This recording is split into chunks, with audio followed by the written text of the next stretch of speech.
There is a shadow deep within us, not a ghost, not a metaphor, but something alive and active.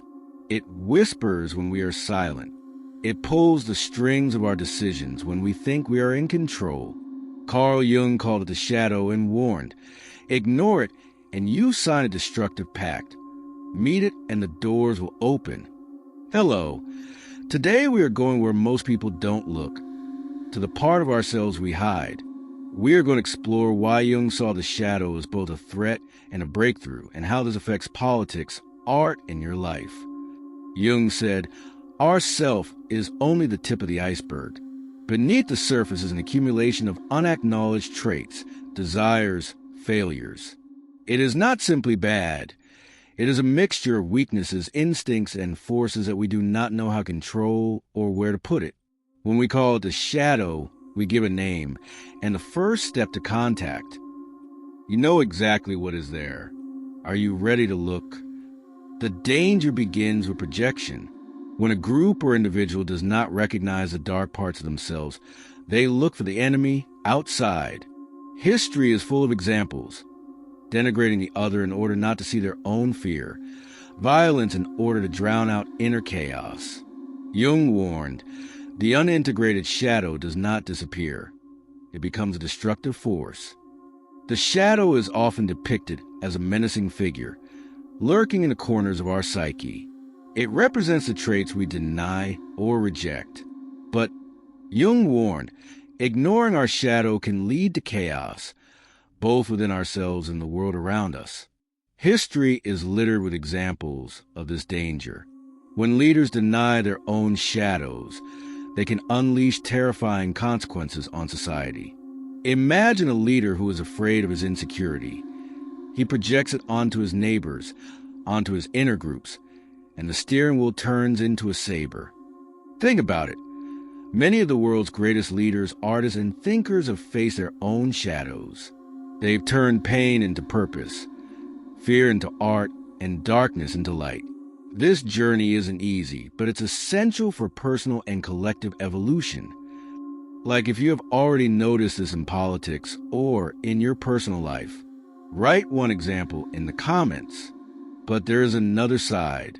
The shadow is also a source of energy, that which makes creativity wild and reflexive at the same time. Famous artists have addressed it as a laboratory where metaphors are born. Scientists, as a protest nucleus that pushes for innovation. Integration does not mean allowing yourself everything. It means taking the energy that was hiding the shadow and directing it in a constructive direction. 3 simple, gentle exercises to start working with the shadow. Do at your own pace. The first, write down 10 things you condemn in others. Write down next to it how you see it in yourself. Just the facts. No evaluation. Second, take a small step.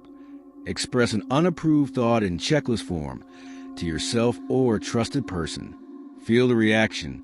This is a test of the reality of your fears. Third, turn the emotion into an artifact. A 5-minute drawing, a fragment of text, or a sound that corresponds to your feeling. If traumatic memories or severe distress arise during work, stop and contact a specialist. The shadow sometimes hides wounds that need professional help. In countless stories, we see how contact with the shadow becomes a turning point. Some use shame as a driver for honest stories. Some transform jealousy into curiosity. Some allow pain to become the energy of creativity.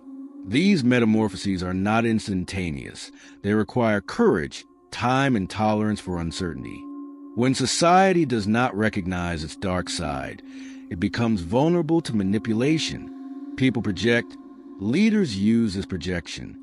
Therefore, working on the shadow is not just a personal practice. It is a political act of consciousness.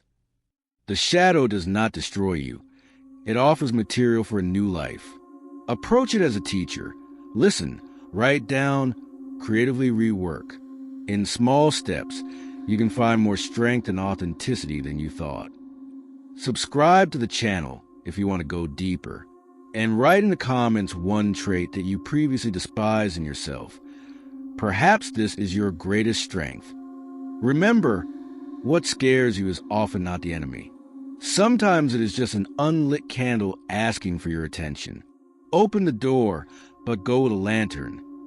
As we close this exploration, I encourage you to reflect on your own shadows.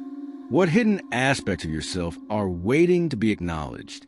Remember, the journey into the depths can be daunting, but it's also where you'll find the most profound truths about yourself and the world.